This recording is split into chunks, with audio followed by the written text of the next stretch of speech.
नमस्कार, मैं हूं सत्येंद्र रंजन। जनचौक अपडेट में आपका स्वागत है।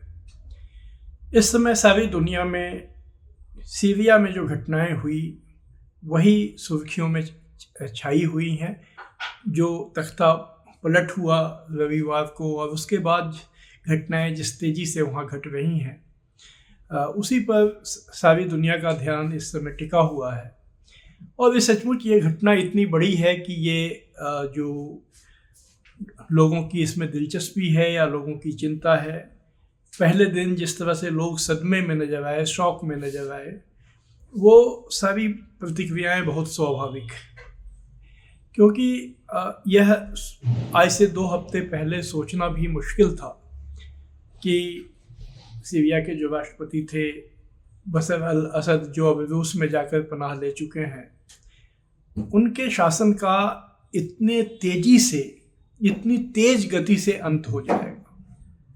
बागी जो जो ये कुछ आतंकवादी समूहों के जो ने मिलकर जो संगठन बनाया है, हयाते तहरीक अल शाम, ये संगठन एक के बाद दूसरे शहरों पर कब्जा करते हुए राजधानी दमिश्क तक पहुंच जाएगा। यह पहले सोचना मुश्किल था। हालांकि शनिवार शाम तक यह बात साफ हो गई थी जब उन्होंने होम्स शहर पर भी कब्जा कर लिया कि अब ये राष्ट्रपति असद का जो शासन है वो अपने आखिरी दिनों में है। लेकिन वो दिनों की भी बात नहीं रही, कुछ ही घंटों में वो देश छोड़कर चले गए अगले दिन। और इस तरह एक पूरा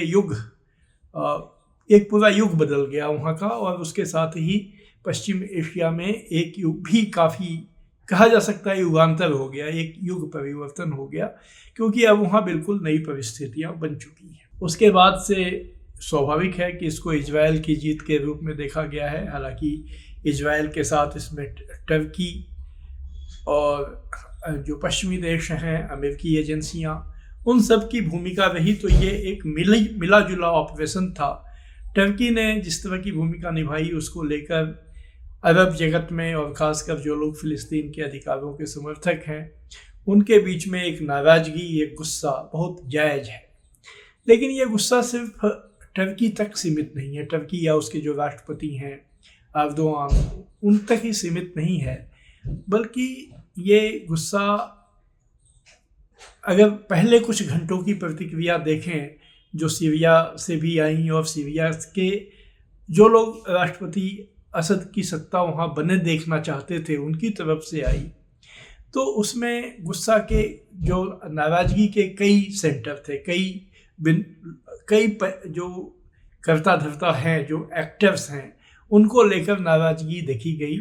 और वो अभी भी कयास लगाए जा रहे हैं कि ये जो वहाँ के जिन देशों की प्रमुख भूमिका थी, उन्होंने इसमें क्या योगदान निभाया। क्योंकि यह एक गुस्सा का राष्ट्रपति असद को लेकर भी है। ये कहा गया है कि उन्होंने लड़ाई लड़ने की जो उनकी इच्छा शक्ति थी वो ख़त्म हो गई थी। क्यों हो गई थी, यह भी एक बड़ा प्रश्न है जिस पर कोई ठोस सबूत तो किसी के पास नहीं है। लेकिन जो परिस्थितिजन्य सबूत हैं, सर्कमस्टेंशियल एविडेंस हैं, उसके आधार पर कयास लगाए जा रहे हैं। इसके अलावा गुस्सा का केंद्र ईरान भी बना, रूस भी बना। क्या इन देशों ने, दोनों देशों ने, जिनकी वहाँ बड़ी भूमिका थी और जिनका समर्थन बहुत अहम था राष्ट्रपति असद के लिए, उनके साथ इन्होंने कोई धोखा किया या उनको जब ज़रूरत पड़ी तो जिस मदद की आवश्यकता थी वो मदद उन्होंने नहीं दी। ये सारे सवालों पर अभी चर्चा चल रही है। लेकिन कुछ जो संकेत जानकारों की तरफ से आ रहे हैं और खुद इस पर ईरान के अधिकारियों ने जो जवाब दिया है, वो बातें भी गौरतलब हैं। क्योंकि जब एक फैसला देने की बात हो कि किसने क्या भूमिका निभाई, क्यों, और ख़ासकर अगर किसी ऐतिहासिक घटना में, और जाहिर है कि ये एक ऐतिहासिक घटना है क्योंकि इसका दूरगामी असर है। ये घटना जो हुई है, इससे जो पश्चिम एशिया है, जो मिडिल ईस्ट है, उसकी पूरी सूरत बदल गई है। वहाँ के समीकरणों की सूरत बदल गई है। वहाँ जो लड़ाई चल रही थी और उसकी जो संभावनाएं या आशंकाएं थी उसको लेकर पूरी सूरत वहां बदल गई। तो घूम फिर कर सवाल ये आता है कि इसमें किसने क्या भूमिका निभाई। ईरान के अधिकारियों ने ये कहा है कि हमने तो 2 महीना पहले उनको आगाह किया था, राष्ट्रपति असद को, कि ये बड़ी तैयारी चल रही है। उनको हमें अपने खुफिया स्रोतों से पता चला है ईरान सीरिया के ऊपर, और ये जो उनके बागी थे, जो अल-कायदा और ISIS के ऑफशूट हैं, उनसे निकले हुए जो समूह हैं, जिन्होंने बाद में अल नसरा संगठन बनाया था और फिर चूंकि उसे आतंकवादी लिस्ट में डाल दिया गया, अमेरिका ने भी आतंकवादी लिस्ट में रखा था, तो अपना नया रूप, नया एक मेकओवर करने के लिए उन्होंने ये हयात तहरीक अल शाम बनाया। अपना एक नया मॉडरेट चेहरा उन देशों को दिखाने की कोशिश की, या उन देशों ने देखने की कोशिश की, क्योंकि उनके लिए ये यूजफुल थे, उपयोगी थे। तो ये सारी चीज़ें उन्हें ये सोचना थी कि ये कोई एक बड़े हमले की तैयारी में है। ईरान का कहना है कि राष्ट्रपति असद ने इस पर ध्यान नहीं दिया। इसके बाद जब हमला शुरू हो गया और उन्होंने पहले शहर पे कब्जा कर लिया, तब ईरान के विदेश मंत्री लावजानी वहाँ गए भी थे। और दूसरे, ईरान का कहना है कि हमने दूसरे अधिकारियों को भी भेजा, लेकिन राष्ट्रपति असद ने उन्हें कोई संकेत नहीं दिया कि वो इनकी मदद चाहते हैं। जो बात ईरान के संदर्भ में लागू होती है वो बात रूस के संदर्भ में भी लागू होगी। ये तथ्य ध्यान देने लायक है कि रूस ने खासकर और ईरान ने भी उसमें मदद की। जब एलेपो शहर पर कब्जा कर लिया बागियों ने, ये आतंकवादी संगठन जो अल तहरीक अल शाम है, HTS जो है, तो रूसी वायुसेना ने वहाँ बमबारी की थी और काफ़ी जोरदार बमबारी की थी। लेकिन लड़ाई ऐसी ही होती है कि जो वायुसेना है वो टारगेट्स को नष्ट करती है, दुश्मन की संपत्तियों को नष्ट करती है जो सेना से संबंधित हो, जो लड़ाई से संबंधित हो, और फिर जमीनी सेना उसमें आगे बढ़कर वो अपना काम कहते हैं कि अपने वर्क को फिनिश करती है। लेकिन सीरिया की जो सीरियन अरब आर्मी थी, उसकी तरफ से ऐसी कोई कोशिश वहाँ होते हुए नहीं देखी गई। जब ये परिस्थिति हुई तो शायद इन देशों ने भी अपनी भूमिका घटाई, अपने हाथ खींचे। ये सारी बातें जो है वो ध्यान दिलाई जा रही हैं दूसरे से, जो ईरान के स्रोत हैं, रूस के भी जो स्रोत हैं। तो अब ये देखने की बात होगी कि जो वो क्यों नहीं जो सीरियाई फौज लड़ने को तैयार थी।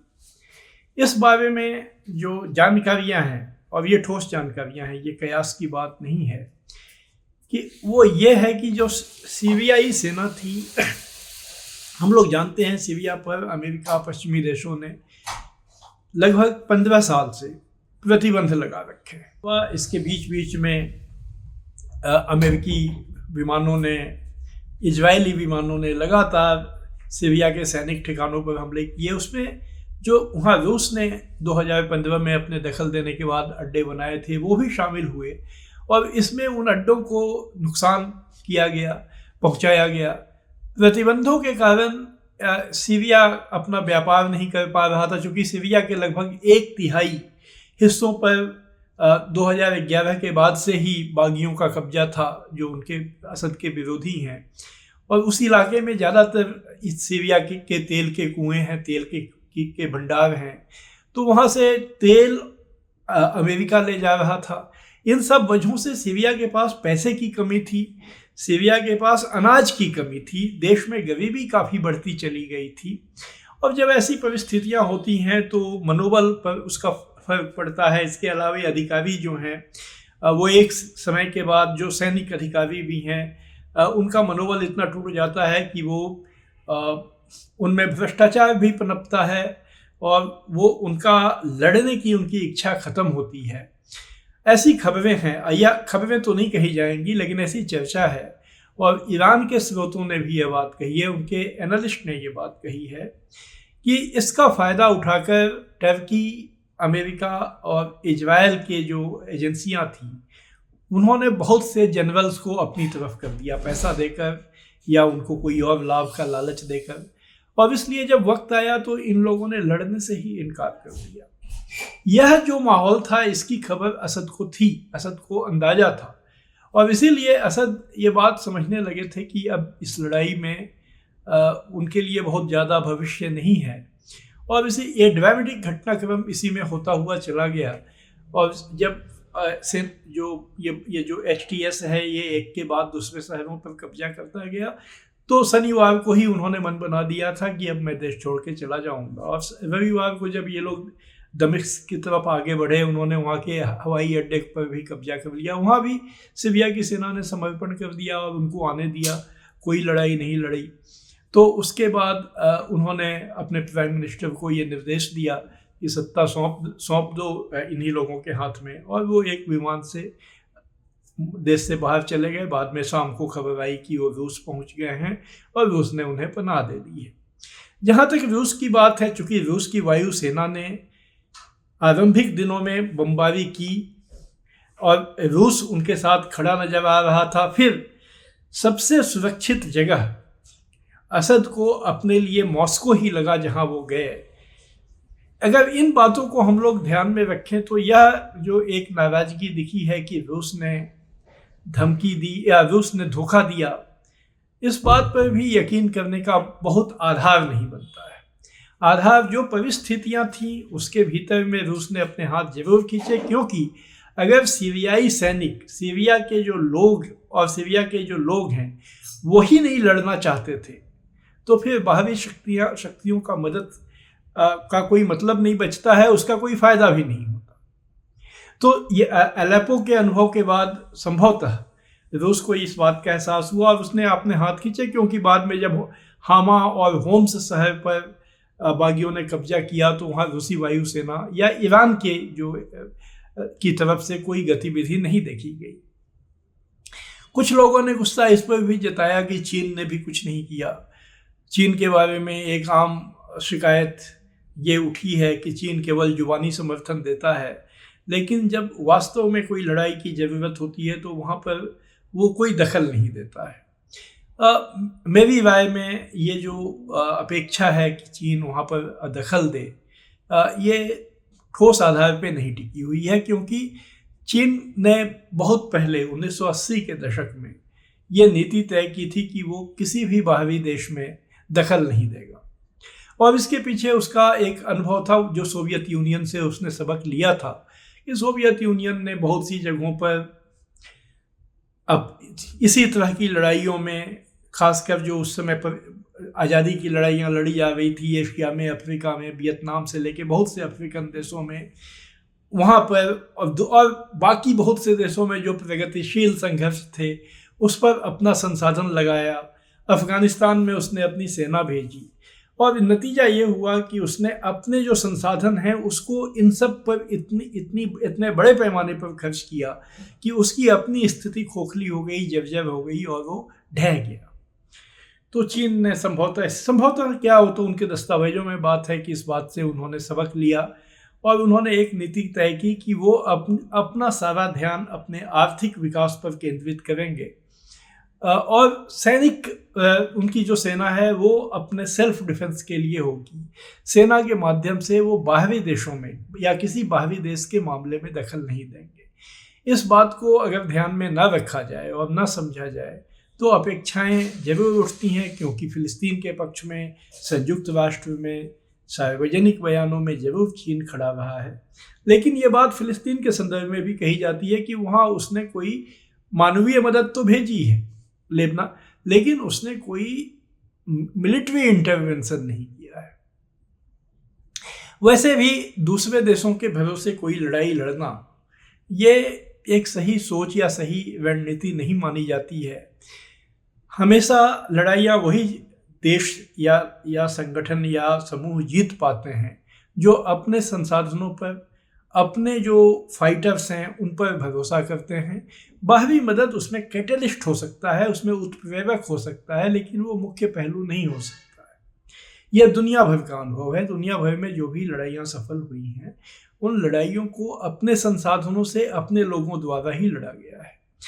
तो ये जो गुस्से का केंद्र ये देश हैं, चूँकि ये समर्थक रहे हैं, लेकिन इन्होंने एक्चुअल में मदद की नहीं की। हालांकि रूस और ईरान के संदर्भ में तो ये कहना मुश्किल है कि उन्होंने मदद नहीं की, क्योंकि उनकी मदद नज़र आती है। और इस बार भी जब हमला हुआ तो शुरुआती दिनों में नज़र आती है। और फिर चीन के बारे में जो बात है कि उसने नहीं की, ये सारी शिकायतें ठीक है। जब कोई बहुत बड़ी घटना होती है, एक झटका लगता है, लोग शॉक में जाते हैं, तो उनका गुस्सा जो जाहिर होता है वो अपने लोगों पर होता है, जिस पर वो भरोसा करते हैं उसके ऊपर होता है। इसलिए अभी ये गुस्सा जाहिर किया जा रहा है अरब देशों में, अरब देश के लोगों के बीच में। वहाँ के शासकों ने तो कभी भी कुछ नहीं किया है अरब या गल्फ कंट्रीज जो हैं फ़िलिस्तीन के लिए या किसी लड़ाई में जनता के पक्ष में। तो ये कुल मिलाकर परिस्थितियाँ हैं। ये जो सवाल है कि सीरिया का खलनायक कौन है, तो ये खलनायक ढूंढना बहुत मुश्किल है, बल्कि जो परिस्थितियां हैं और जिस तरह से 10 बल्कि 1.5 दशक में जो हालात सीरिया में बने, उनका रोल सबसे ज़्यादा इसके भीतर में है। कुछ राष्ट्रपति असद की लापरवाही जरूर रही होगी, क्योंकि उन्हें जब ईरान की तरफ से सूचना दी गई थी तो सतर्क हो जाना चाहिए था। और अगर उनके सेना लड़ने को तैयार नहीं थी तो उस समय सही वक्त था जब वो बाहरी देशों से मदद मांग सकते थे। हालांकि वो मदद कितनी कारगर होती, ये कहना बहुत मुश्किल है। खैर, ये एक अभी इस समय के चर्चा का जो विषय है, इस पर आज हम लोगों ने बात की। ये सीरिया की स्थिति अभी भी बहुत फ्लूइड है। इजराइल ने इसको मौका समझा है। उसने सीरिया के सैकड़ों वर्ग किलोमीटर ज़मीन पर कब्जा कर लिया है। अब ये देखने की बात होगी कि आने वाले दिनों में ये सारी चीज़ें कैसे अनफोल्ड होती हैं, कैसे आगे बढ़ती हैं। उसके बारे में जानकारियाँ लेकर हम आपके पास आते रहेंगे। आज बस इतना ही। आज आप सबको मेरा नमस्कार।